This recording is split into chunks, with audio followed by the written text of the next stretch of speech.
Are you tired of hiring salespeople who don't perform? In the next few minutes, I'll share with you proven interview questions that will guarantee you hire top sales talent. My name is Iyore.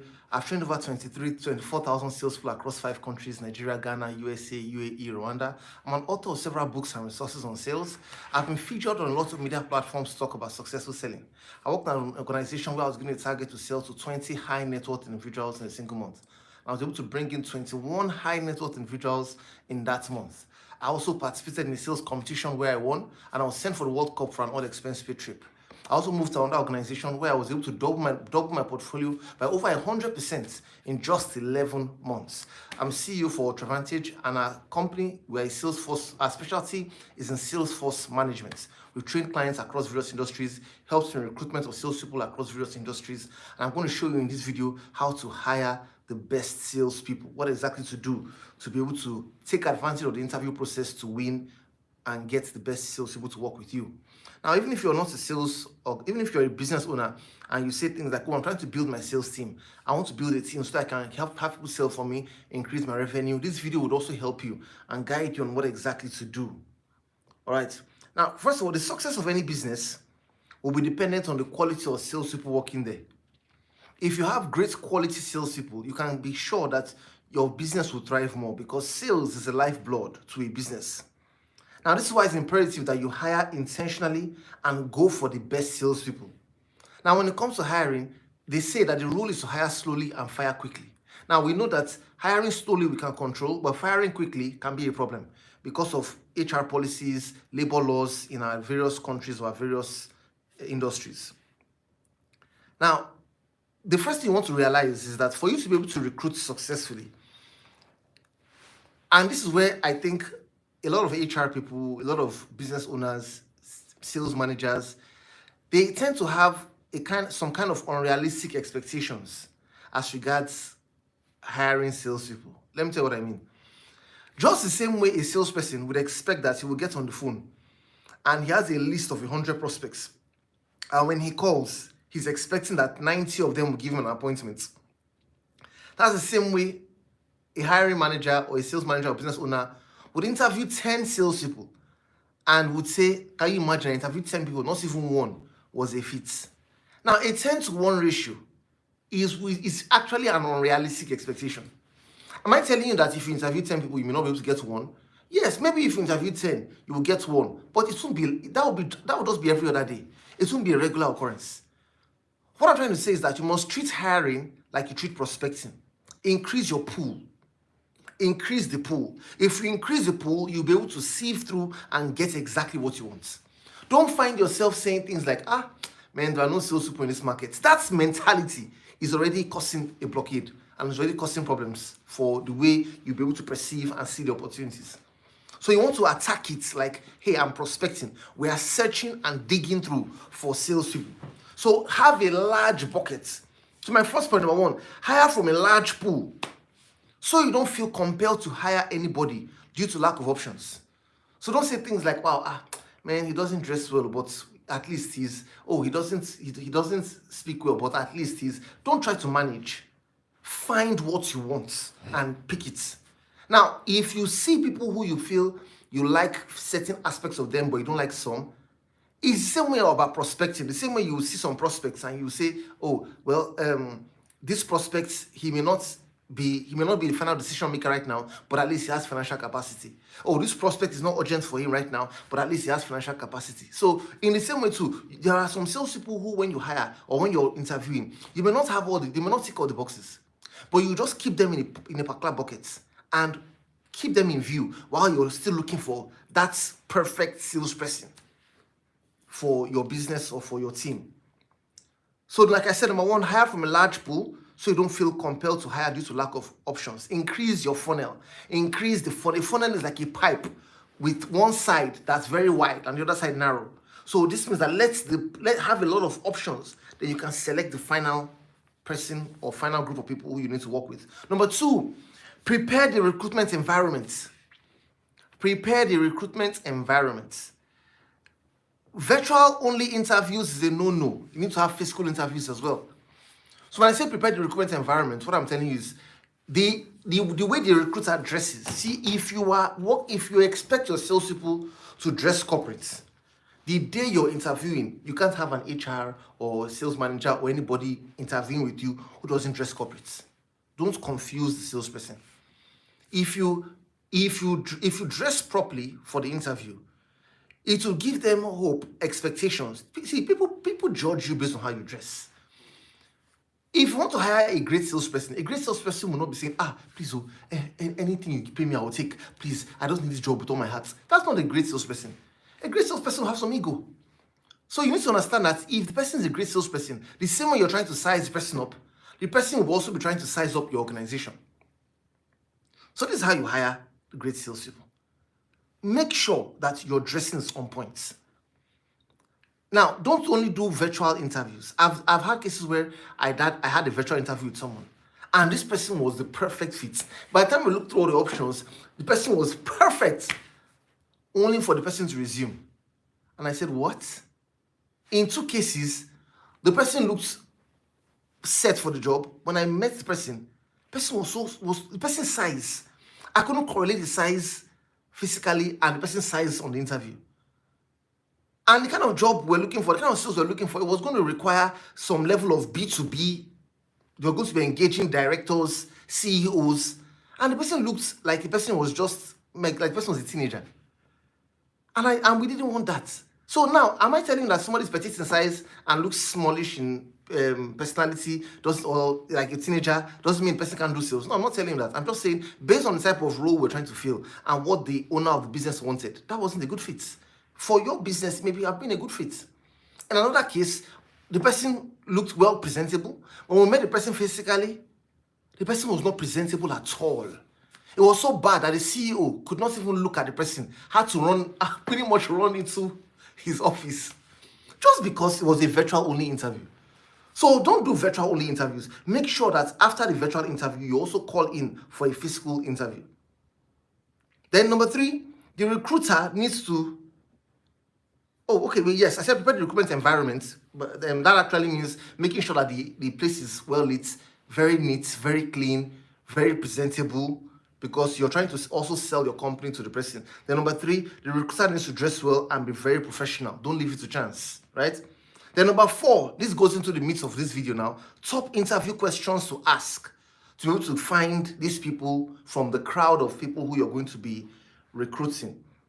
Now, I'm going to give you this sales hiring checklist. I'm going to read to you right now. I'm going to give it to you. If you want this sales hiring checklist, I would like you to comment below of this video. You just comment, Iyore, give me this sales hiring checklist. It will be of great benefit to me. If you comment that below, I'll send it to you personally. Just type, Iyore, give me this sales hiring checklist. It will be of great benefit to me. Please comment that below, and I'll send it to you so that you can have that to use when you're hiring your salespeople. Now, for the sales hiring checklist, if you're recruiting freshers as salespeople, it's important that these questions are asked to ascertain specific capabilities. Now, another video will come up on how you will mix up your freshers and your professionals and your experienced people. But this is in case you want to hire freshers. Number 1, what were the last 5 books you read? Ask, what were the last 5 books you read? Don't say things like, people don't read anymore. Let the person even answer. The person may not even talk about books. The person may talk about podcasts, may talk about certain videos or courses. This question is to ensure that they are open to continuous learning. If you want to ask your other questions, like tell me about yourself, that's fine. But this is so key. These are sales questions that help you know if the person is a top salesperson. Top salespeople are always growing. They are always learning new things. So what were the last 5 books you read? Number 2, tell us about your key achievements in life. I love this. Do you know why this is important? I didn't say key achievements in sales. Just mention key achievements in life. Because great salespeople lets you know, great salespeople have the right perception of their achievements because it is tied to their level of self-esteem.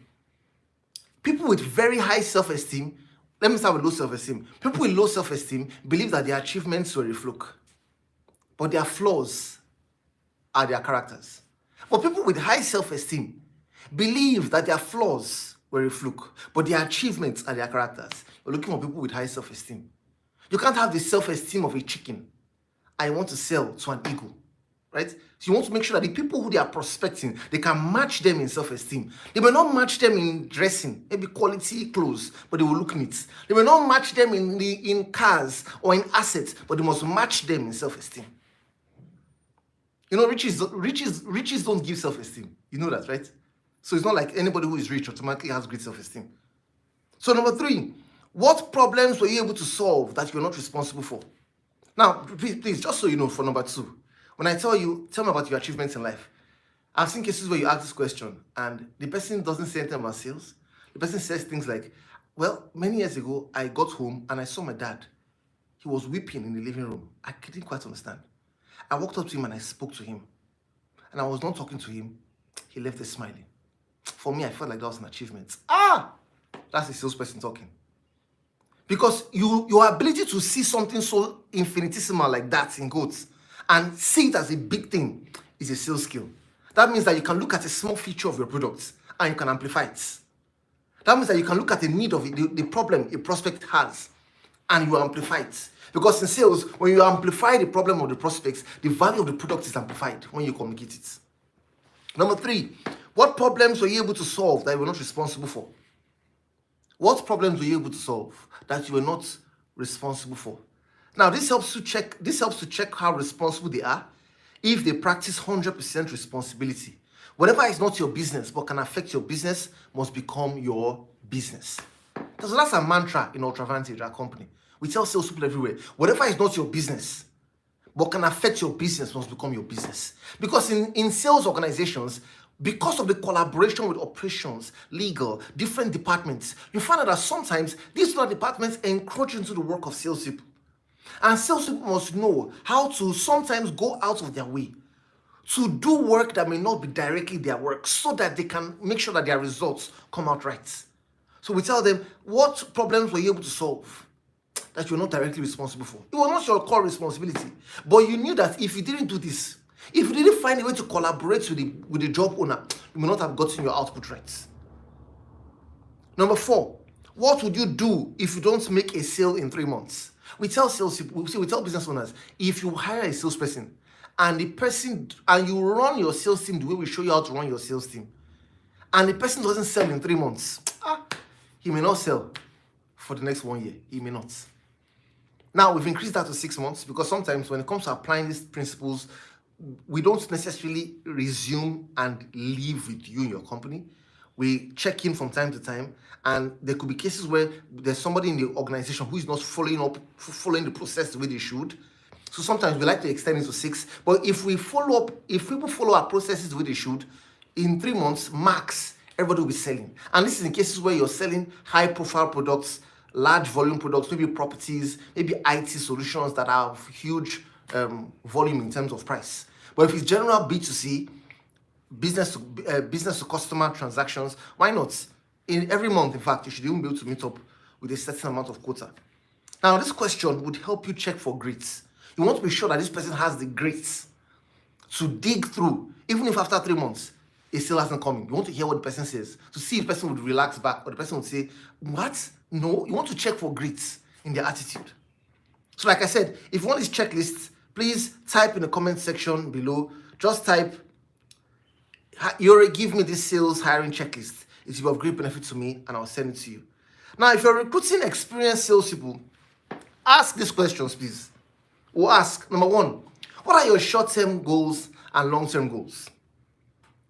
Goal setters are high achievers. No goals most likely will be a poor performer or just an average performer. So I want to find out, what are your long-term goals or short-term goals? Number 2, what is the vision and mission of the last organization you worked? Write the vision, make it plain that he that reads it will run with it. If the person cannot repeat the vision of where it's coming from, he was never running with that vision. If they don't know the answer to this question, it means they will most likely not run with your vision. Because he that is faithful in little is faithful in much. The company the person was coming from is little. Yours is much because you're paying more. Most likely going to be paying more. And they'll probably want to work with you because your conditions are better for them. Number 3, walk us through what your typical day in detail is like. Now, this question can easily let you know if this candidate fits your type of sales.